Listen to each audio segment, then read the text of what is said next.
The show focused on delivering beneficial information on everything to do with products and services that can improve your life. This is Experts on Call on AM650. Welcome back to Quay Pacific's Talk About Strata. I'm Sterling Fox. My co-host Tony Gioventu, Executive Director of the Condominium Homeowners Association of British Columbia.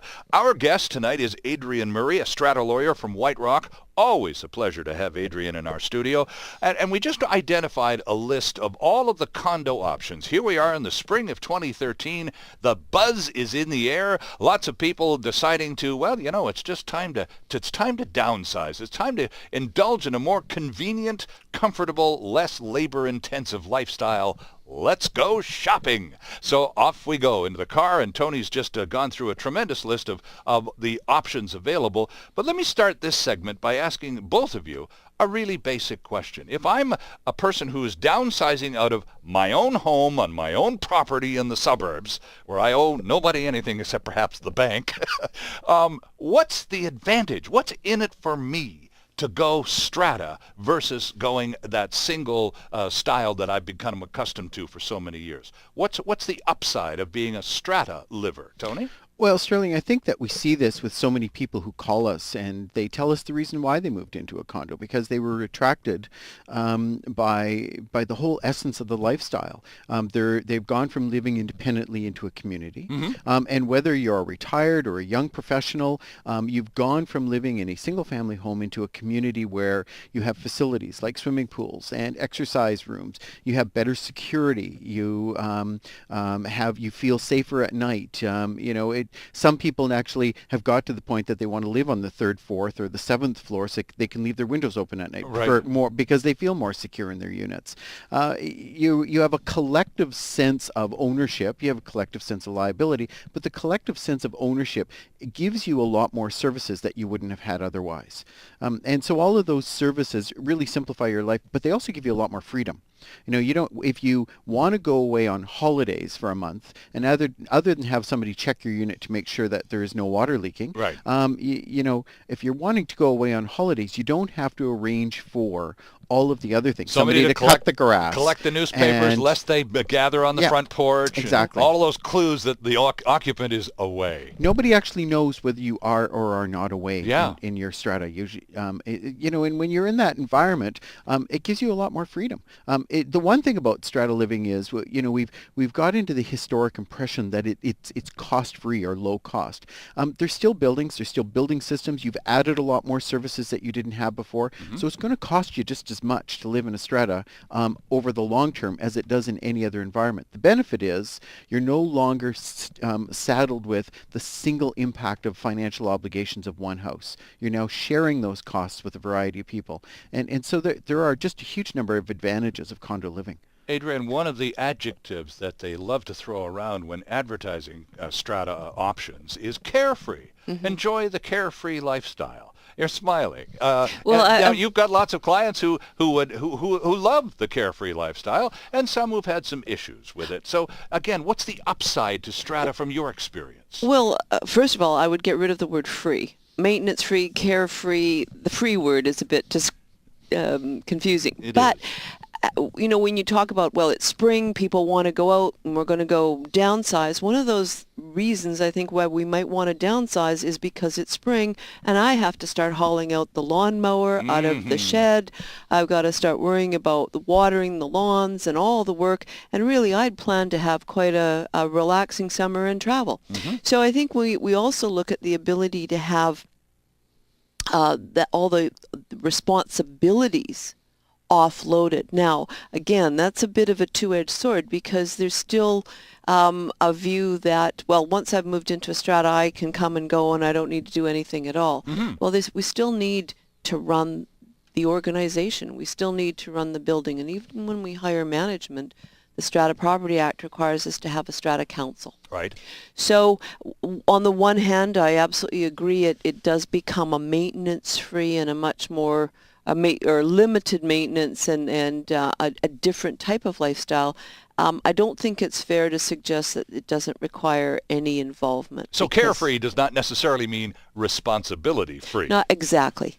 Exactly. Okay. So talk to us a little bit, Tony, about the two most popular types of strata options, certainly for the people in Metro Vancouver, which are apartments and townhouses.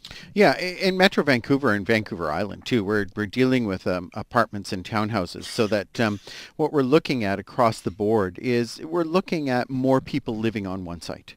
You know, apartment buildings are anything from it could be an 18 unit, 3-floor walk-up. It could be in an older building. It could be a 50-unit wood frame apartment building.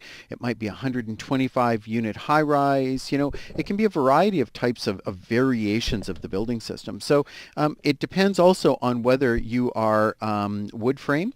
It depends on whether you are concrete construction, because those have impacts on your buildings as well. So, you know, it affects your lifestyle. If you're in an older wood frame building, it's not going to be as quiet as that you'd planned. But if you're used and accustomed to normal sounds of people watching their television, their vacuum cleaner, just people walking around in their units, then that's a fine lifestyle for you. If you're really looking for a place where you need some absolute quiet and silence, then you should be looking for a different type of construction in a building, like a high-rise building, a concrete building, where you're not exposed to all of these sounds of the environment in the same way. So, you know, they're very much the same type of lifestyle. What it comes down to, and the difference is what do I really want with respect to my lifestyle? How much space do I want? Older buildings tend to be much larger units. Yes, right? True. Yep. Because the of the age.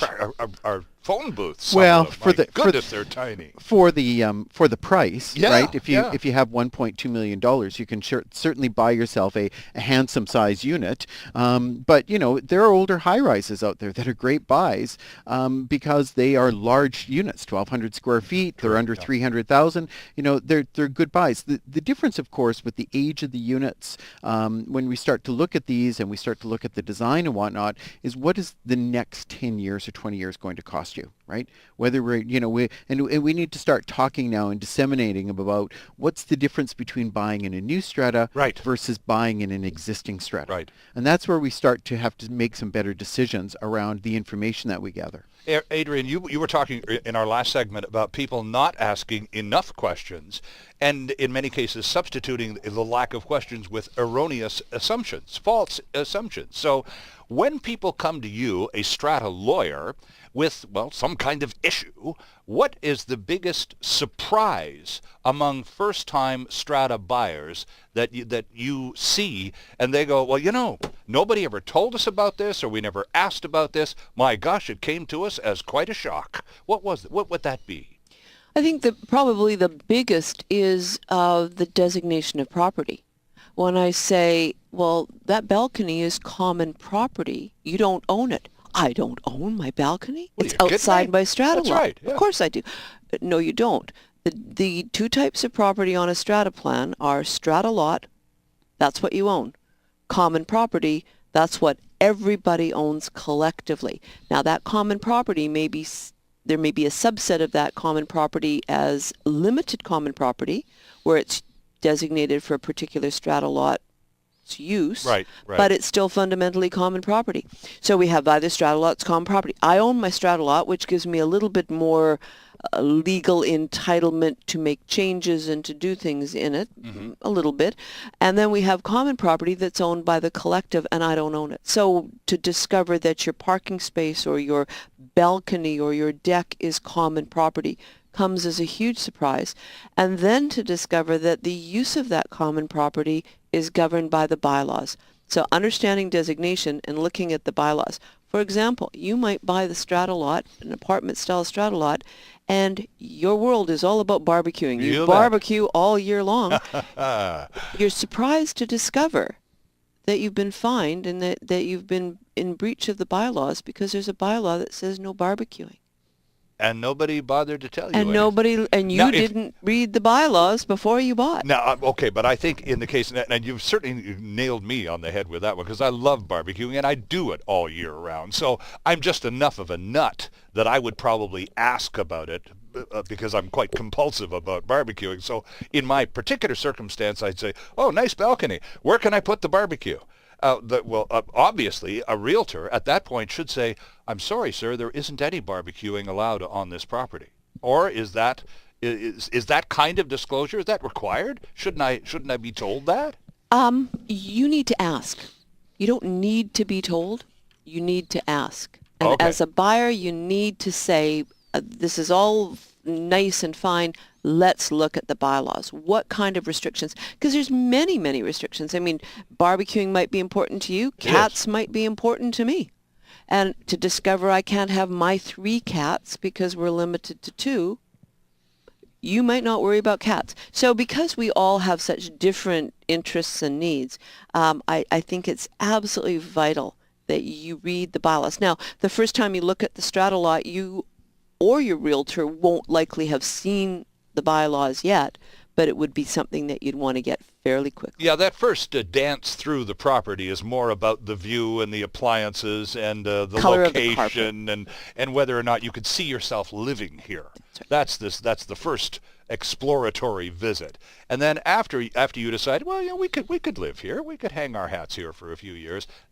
Once you get to that point, it sometimes doesn't take very long. You should start asking questions, Tony, right away.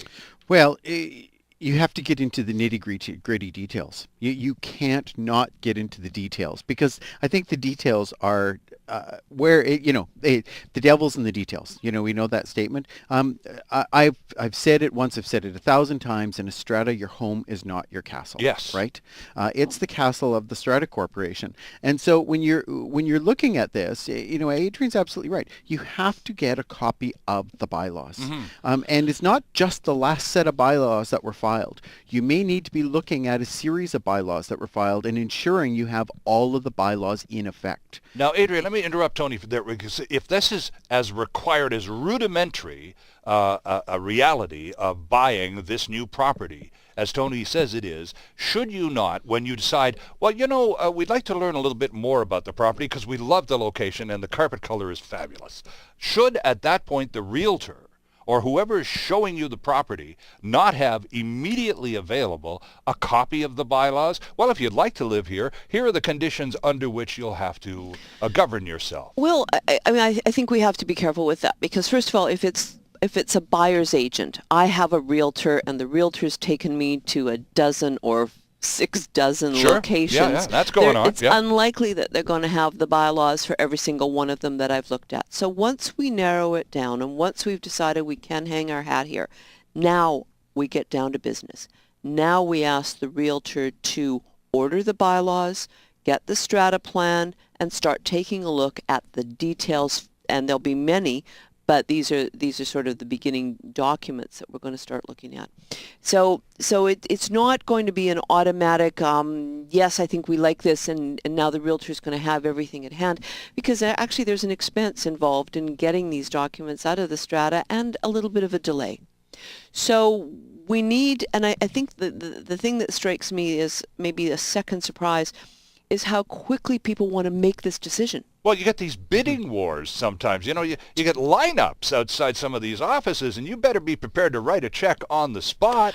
And the atmosphere created by the developer is such that if you don't make the decision within 30 minutes, that you're not going to have a second crack at it. And when you're buying from the developer, I'm not so concerned about that, because the very legislation that regulates that sale provides a cooling off period of 7 days. But when I'm in a resale situation and I'm putting in an offer, it's one of the biggest decisions and probably the most money you're ever going to spend in your life. True, absolutely. It shouldn't be done without gathering all the facts. Right. And so, you wouldn't buy a car without, discovering details about it. And that might cost you a tenth of what a home would. And yet we'll buy spend the money on a strata lot and not even get those details. So you sit down with your realtor, you make sure that you have a realtor that understands strata. And now we start talking about what documents are we going to look at and what are their significance. All right, let's take a quick break here, and then we can review, Tony. We can get into some of the details about the good questions to ask and the absolute questions you should never sign on the dotted line anywhere without asking. Our guest is strata lawyer Adrienne Murray. He's Tony Gioventu. I'm Sterling Fox, and this is Key Pacific's Talk About Strata. delivering relevant and beneficial consumer information. This is Experts on Call, and there's more still ahead on AM 650.